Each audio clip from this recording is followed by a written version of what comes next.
구중궁궐이다. 시민들께서 전혀 알지 못하는 뭔가 좀 은밀한 일들이 있지 않을까 이런 이야기들도 많고요. 특히 지금 정권 교체가 되면서 청와대 내에서 많은 물건들이 발견이 됐는데 네. 뭐랄까 내부 연한이라 그러나요? 이 연한이 안 됐는데 현 정부에서는 못 쓰고 네. 좀 자세히 설명 좀 부탁드릴게요. 이게요 시작된 게 제가 2015년 초, 2014년 말, 2015년 초에 청와대 물품 목록을 입수하게 됐어요. 네. 근데 이제 청와대에서 물품을 구입하는 경로는 두 경로예요.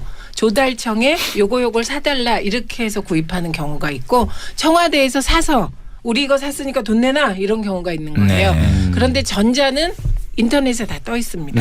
그런데 공개되고. 후자는 공개한 적이 한 번도 없어요. 근데 그거를 제가 또 아까 얘기하셨듯이 이렇게 저렇게 해서 입수를 한 거예요. 이렇게 저렇게 어떻게 해요? 이렇게 그거 저렇게 얘기하세요. 그 이렇게. 국민들 그걸 제일 궁금해하세요. 이렇게 저렇게가 너무 평범해요. 어떻게? 이제 보통 이제 막 바쁘니까 경내에서 국회 경내에서 차 타고 다니시잖아요. 그렇죠. 저는 차를 탄 적이 없어요. 뛰어다녀요. 그게 뛰어다니다 보면 비밀 통로에서 국무위원들을 만나요. 예. 네. 그런데 그 19대 때 국무위원들이 다 이렇게 저를 약간 좀 껄끄러워서 한번 잡히면 안 된다 해서 피해 다니는 사람이었겠죠. 그럴 것 같아요. 그런데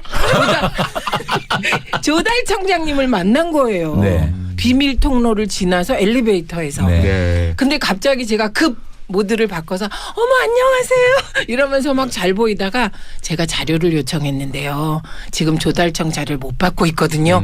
이렇게 얘기를 하니까 조달청장이 최민희 의원이 요청하신 거 드리세요. 비서한테요. 즉석에서. 그게 뭔지도 모르시고. 그 자리에서. 아니 근데 네. 최민희 의원님 말씀 중에 오해할 소지가 있는 게 국회의 비밀 통로 없습니다. 일반적으로 국회의원 다 내는 데입니다 거기가. 이거 지하에 통로 말씀하시는 거죠? 지하에서 이제. 예. 그러니까 의원회관에서 맞아요, 본회의장까지 맞아요. 가는 길 얘기하시는 거죠? 네, 근데 그게 무슨 비밀 통로야? 저는 그 통로를 지날 때마다 영화를 찍는 기분이었어요. 뭔가 묘하긴 해요. 그러니까 거기에. 그렇게 예, 말씀하시니까 이렇게 쿨하긴 하고. 그런가요? 네, 그래갖고 받았는데 그러니까 이제 비서가 드리겠습니다 이렇게 된 거죠. 자 그래가지고 예, 그래갖고 받았는데 제가 그 자료를 쭉 보고 깜짝 놀란 거죠. 제일 놀란 건 몰래카메라. 그렇죠. 그때 논란이 됐죠. 예, 그 몰래카메라가 있는 위치가 더 놀라워요. 제2부속실. 몰래카메라가 연설비서관실에 있었으면 제가 별 문제를 안 삼았을 거예요. 몰카라도. 근데 제2부속실에 있었어요. 근데 원래 제2부속실이라는 게 이제 영부인 네. 그렇죠. 영부인이 안 계시잖아요. 박근혜 영부인 대통령. 의전하고 영부인의 이제 일정 같은 걸 관리하는 게 네. 제2부속실인데 박근혜 대통령은 결혼 안 하셨잖아요. 예, 근데 그래서- 제2부속실에서 왜 몰카가? 그러니까 제가 그때 생각한 건 그때 느낌이 그게 2014년이었는데 그때 느낌이 이건 박근혜 대통령 주변에서 이상한 일이 벌어지는구나 이런 걸 직감처럼 느꼈어요. 몰래카메라 때문에. 남양 특집인데 진짜 네. 오싹오싹해요. 예 말씀해 네. 주세요. 예. 그다음에 몰래카메라만 있었던 게 아니고요. 거기에 이건 또 이상한 건데 네. 휴지통이 있는데 휴지통 가격이 저는 처음에 9,000원인 줄 알았어요. 근데 공을 세 보니까 93만 원짜리가 몇 개 있는 거예요. 그런 휴지통이 있나요 지금?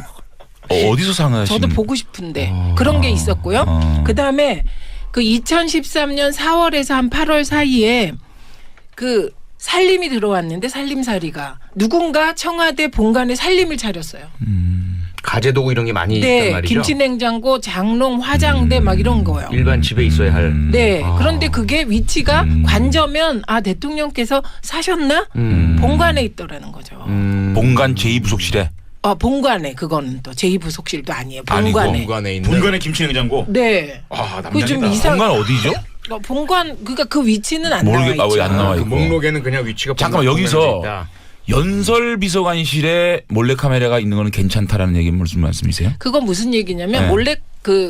이게 몰래카메라라는 게 그냥 시계예요. 시계에 비디오가 장착돼 있는 거거든요. 네. 그런데 이 연설비서관실에서는 예를 들면 요런 그 연필 볼펜형 네. 그러니까 몰래 녹음기도 있고 그래요.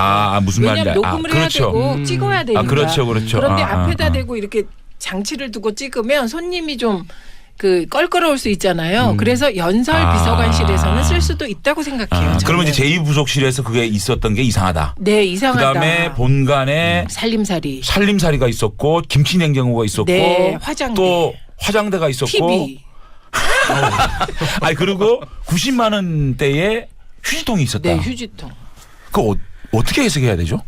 그러니까 저는 이제 그거를 몰래 카메라에 대해서는 제가 그러니까 대정부 질문을 하면서 표현을 그렇게 했죠. 지금 대통령은 안전하신 거냐. 그래갖고 막 그 후로 뭐 새누리당 의원 두 분이 저를 막 즉시 막 그 5분 발언 얻어서 막 비판하고 그러신 일이 있었어요. 이거는 표창원 2014 의원이 년? 표창원 의원의 추리력이 필요한데. 아니 제가 지금 말씀드릴 수 없는 그런 그죠? 내용들이기 때문에 아, 그래요? 조금 거기 또 유보하겠습니다. 있어요. 네. 거기 그것만 있었으면 또. 침대가 3개 있는 거예요. 그런데 침대 3개가 669만 원, 475만 원, 80만 8천 원 3개. 그래서 이것도 누가 쓰는 거냐 이렇게 문제 제기를 했는데요. 그 669만 원 침대는 대통령께서 쓰신 거 이번에 문제된 거. 관저에 네, 있는 거예요. 그거고요. 그다음에 나머지 2개는 위치가 좀 불분명해. 이게 다 관저가 아니고 본관이라고 지칭돼 있었고요. 그다음에 아니 그 문서에 본관이라고 지칭돼 있었나요? 침대 2개가? 네. 그다음에 중요한 건 475만 원에 대해서 청와대에서 해명을 했는데 저도에 갖다 놨다 그랬거든요. 그런데 휴양지. 네, 저도 네. 휴양지 저도. 그런데 또 다른 쪽을 통해서는 사이즈가 안 맞아서 창고에 있다 또 이렇게 해명을 2개로 했어요. 그러니까 뭔가 이상하죠.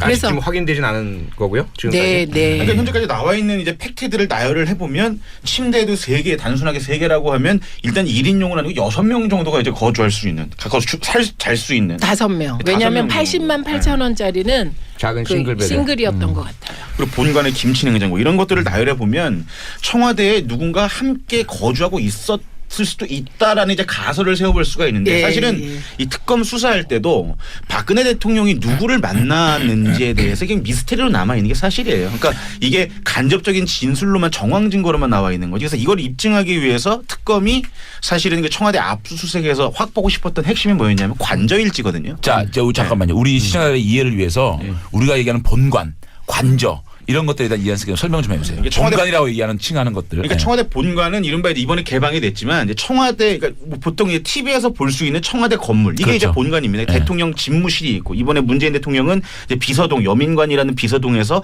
따로 비서들과 함께 이제 접촉하면서 이제 집무를 하신다고 하지만 실제로 대통령이 근무하는 집무실은 본관에 있습니다. 그 대통령이라는 권위를 상징하는 건물이고 관저는 이제 관저와 사저로 나눌 수가 있는데 사저는 대통령의 원래 집. 뭐 지금으로 말하면 이제 문재인 대통령 이제 구기동에 있는 사저.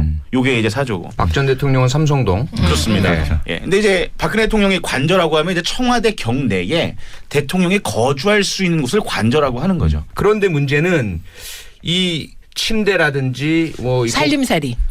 살림살이들은 본관이라는 곳엔 있어서는 안 되는 거 아니에요. 근데 기본적으로. 이거는 이제 추정해 볼 수 있는 게 이거예요. 관저에 방을 만들어 놓고 그 살림살이를 넣고 관저에 살림살이가 중복되면 안 되잖아요. 그러니까 본관으로 거짓 기술을 했을까. 그럴 가능성이 하나 있다. 네, 그런 가능성도 있었던 거죠. 그래서 이제 추측을 더 이상 할 수는 없었고 그래서 그냥 게다가 침대 3개는 참 문제 제기하기가 어렵잖아요. 근데 일선 이 경찰서장들 보면 이제 큰 이제 관내 큰 사건이 터졌을 때 뭐 약간 방어 논리로 갈 수도 있겠지만 간이 침대 서장실에 갖다 놓고 이제 24시간 이제 근무하고 막 그러잖아요. 오케이. 그래서 제가 네. 이거를 저 혼자 폭로한 게 아닙니다.